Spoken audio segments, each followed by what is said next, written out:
I would not have believed it unless I'd seen it for myself. But later, they met him too. I never imagined my life would go this way. It wasn't the plan I had for myself. Mark my words carefully. I have investigated these things. Life, and it was like somebody introducing the brightest of lights into the deepest of darkness for the first time.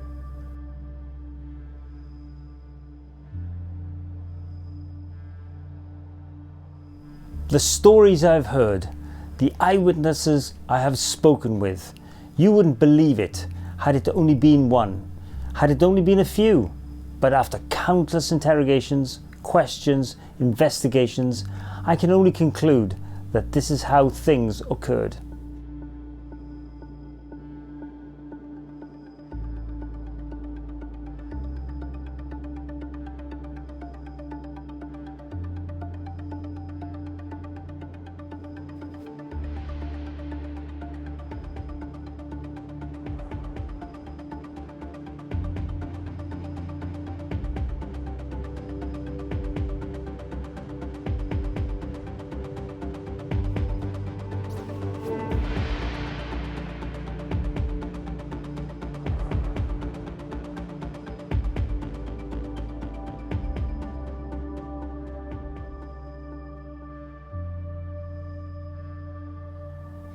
Let me tell you what happened in Jerusalem when the man we call Jesus Christ was just Jesus of Nazareth to most of the world.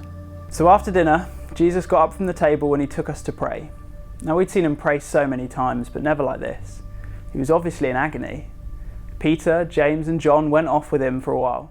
I remember going off into the garden to pray with Jesus, and then Judas arrived with the Roman guards and betrayed Jesus into their hands.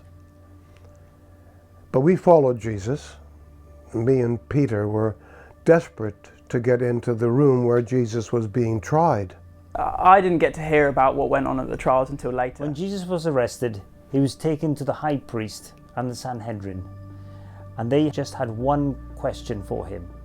Are you the Son of God? And Jesus said, yes, I am. And that was that. You can't look into the eyes of the chief priests in Jerusalem and claim to be God. So they sent him away to Pilate. It's a strange day when the priests in Jerusalem come knocking at the door of a Roman leader. But that's what they did. They of course made it out to Pilate as if Jesus was threatening some kind of takeover. Some trial. They had already set up the charges against him. I was so angry, but he was so calm, so quiet. He didn't seem afraid. No, it was something else. I had this feeling that he was in charge, right up until the moment they began to beat him, and even then he never retaliated. He didn't once struggle or try to pull himself free. Pilate saw through the story that the priests were trying to sell him. He could see that Jesus was not inciting a rebellion against the governing rulers, at least not a rebellion that you could fight with swords. So he tried to wash his hands of it. He passed Jesus off back to Herod, but Herod couldn't find a true conviction to hold against Jesus either. So back Jesus was sent to Pilate, passed around like a loaf of bread at a dinner table.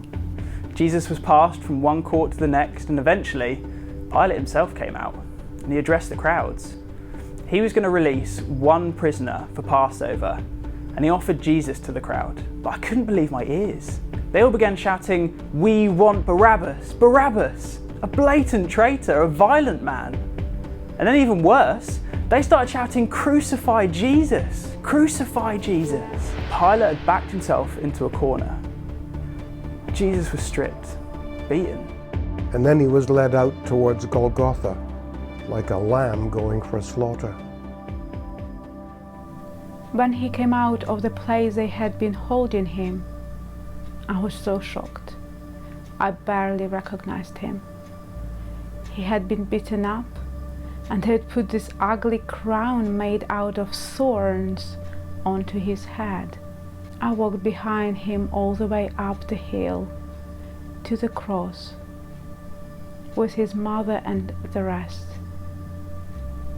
People came out to watch. I couldn't tell whether they felt ashamed or satisfied, or whether they just wanted to see the drama unfold. When we got to Golgotha, there were already 2 guys, up there. I don't ever like to look. Do you mind me if we just skip this bit? They eventually hung him on a cross like a common criminal, between 2 who deserved such a title.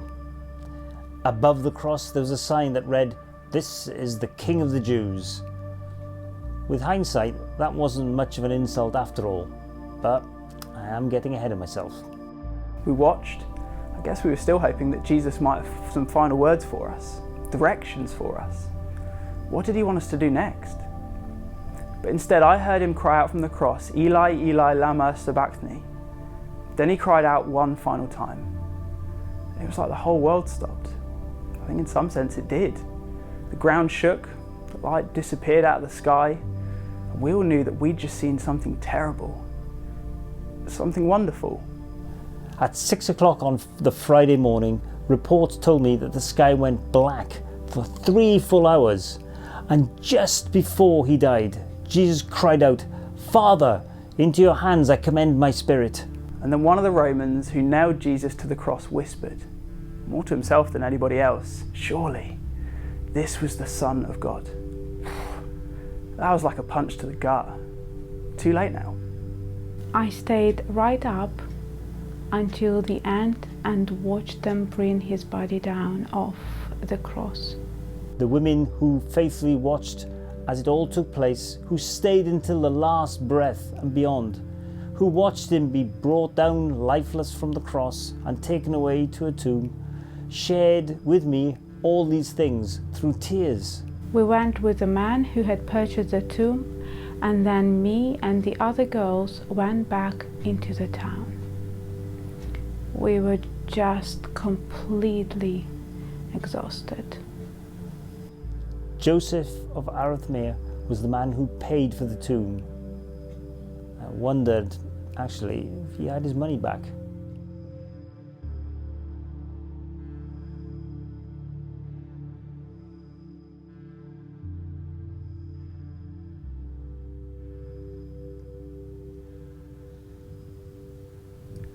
Saturday passed. That was a terrible Sabbath. Then Sunday arrived. Early in the morning, Mary and some of the other women went to the tomb early to properly anoint Jesus' body.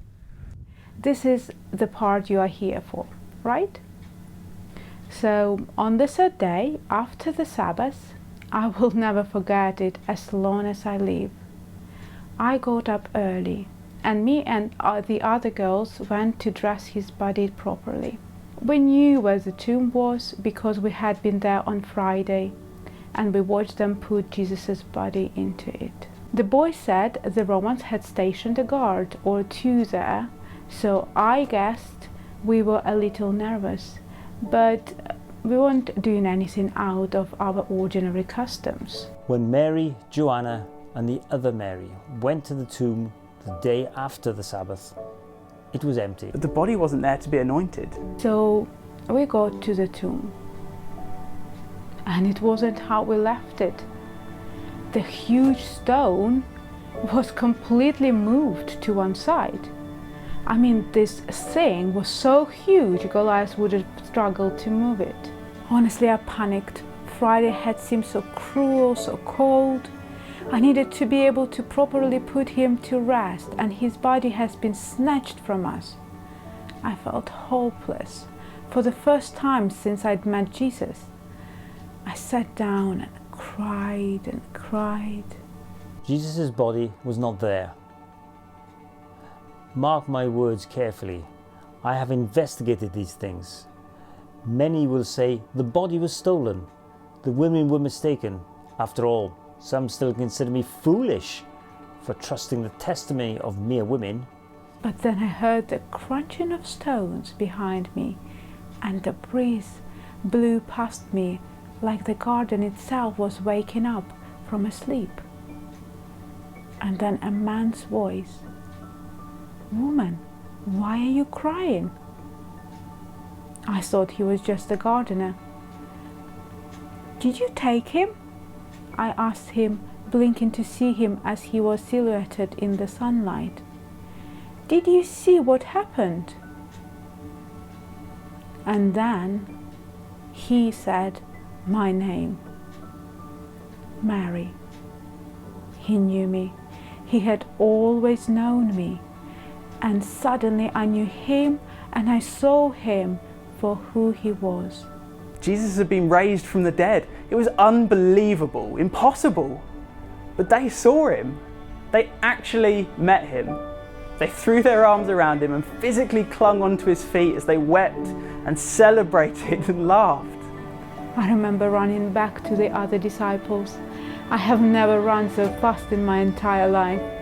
But when Mary burst into the room, it was such an offensive shock. Now, we'd been grieving silently all morning. The atmosphere in the house was that if you needed to cough, you felt like you ought to hide it in case it disturbed anybody's misery. And suddenly Mary comes flying into the room, and she's panting words that don't make sense. Something about the tomb, something about a gardener, and she's pointing. And me and Peter catch the words body and missing. And we're out at the door like a shot. We sprinted to the garden. Peter will tell you he got there first, but he just likes to tell it that way. I ran inside the tomb, and the grave clothes were empty. No body. They didn't believe me at first. How could they? I would not have believed it unless I'd seen it for myself. But later, they met him too. After that, all 11 of us guys saw him. But honestly, when he was there standing right in front of our eyes, we found it almost impossible to believe what we were witnessing. We struggled, of course. We doubted when he first appeared. Were we hallucinating? Was it just wishful thinking? Was it a trick? And later, I saw him. I actually saw him. I spoke to him. He spoke to me. We ate together. We laughed together again. He cooked us breakfast. We touched the wounds that had taken his life away, whilst we looked into the eyes of a man who was very much alive. But he put his arms around us. We held him, we ate and drank with him. It was so real. Do you think I would stand to gain anything from making this up? Most people would say that I've lost everything for telling this story. I have been to Jerusalem. I have met his followers and his enemies. I have spoken to his family. I have met people who watched him die and ran away in fear, but now who talk about their Saviour with no regard for their own safety. He continued to teach us, to comfort us, to give us instructions about how we should take the news about him and his teaching to the world beyond Jerusalem. After Jesus came back to life, he got us all together, and he told us to go into the world and make new disciples, more like us, who trusted in him and identify themselves as Jesus people and follow his way. And it's actually working. People are following, people are believing, even people who haven't had the opportunity that we did to see him raised from the dead in person. We haven't got time for everything I'd want to tell you, but let me tell you this much. He saved me. He changed me. He gave me the gift of life, and it was like somebody introducing the brightest of lights into the deepest of darkness for the first time.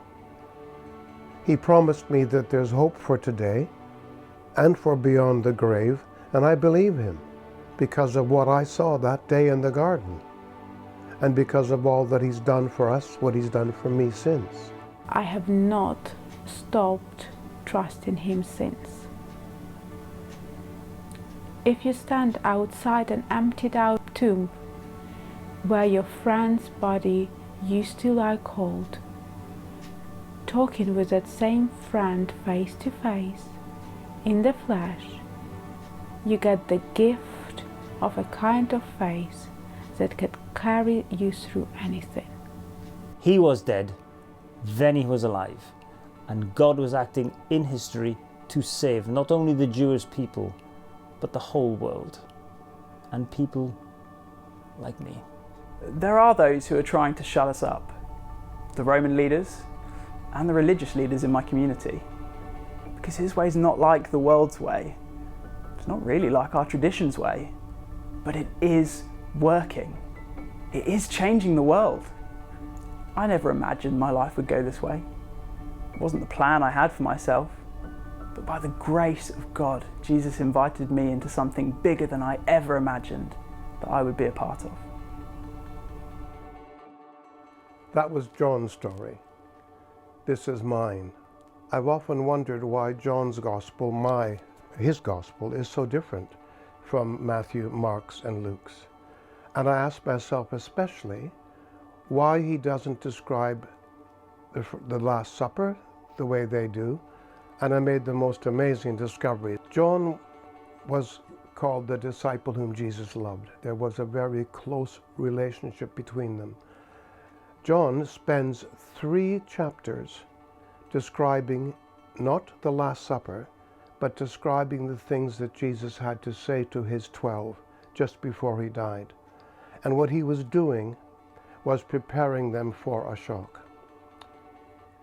It was Passover.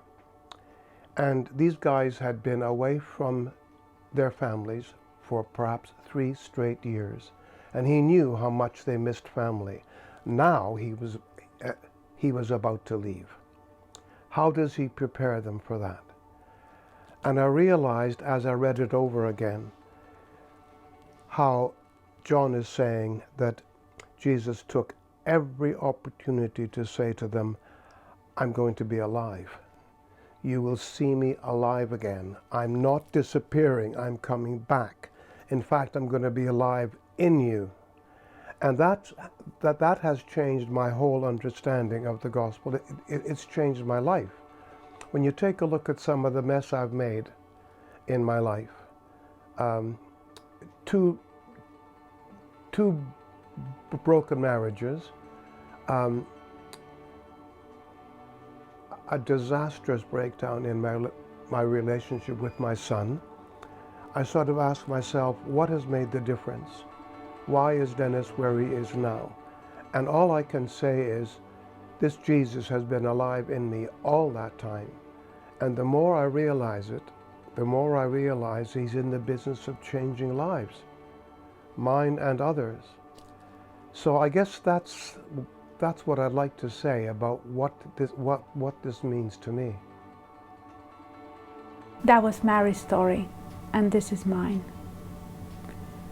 Trusting, and I mean fully trusting someone you know, is very challenging. And even more so if you haven't seen them in person. This was, and sometimes still is, me in relation to Jesus. And there are times when I find it difficult and challenging to trust him. For example, when the war in Ukraine started, and I mean not just now, but back in 2014, I was leaving Ukraine to join my husband here in the UK. With a heavy heart, after long discussions, I boarded that plane and felt that I am losing any opportunity to protect and save loved ones. It took me many months to share the burden of worries and find peace in trusting Jesus, the safety of my family and very dear friends who live just 60 miles away from the conflict zone. Why Jesus? Why have faith and trust in him? Believe me, I tried putting my trust in many things, even being Christian and knowing the truth. But the first time I experienced true peace was the moment when I fully trusted my life and life of my loved ones to him. This is just one example of many others. For me, having faith in Jesus and trust in him is like walking every step of life with the best friend. It gives me peace when I go to bed, and strength and hope when I face a new day. That was Matthew's story, and this is mine. A couple of months ago, my Uncle Bernie died, out of the blue. One day he'd been admitted to hospital with some breathing problems. A few days later, he was gone. I loved Bernie, and I knew that that was just a touch on how God felt about him. But losing my uncle without getting a chance to say goodbye was really painful. It is still really painful. I became increasingly aware of my own mortality after that. I was going to die, and if you'd have asked me where I was going next, I could have told you. But when I asked myself the same questions, the answers didn't seem to help. So I set about wrestling through it with God. I read countless books and articles, I listened to talks from Christians and non-Christian thinkers, and eventually found myself back at Jesus, looking into the face of the only person that I believed to have ever seen someone dead and coaxed them back to life. I read the stories of him raising his friend Lazarus back to life, of him speaking a soldier's dead daughter back to life, and even eating breakfast with his friends a few days after his own funeral. I began to discover things about God I knew but never understood.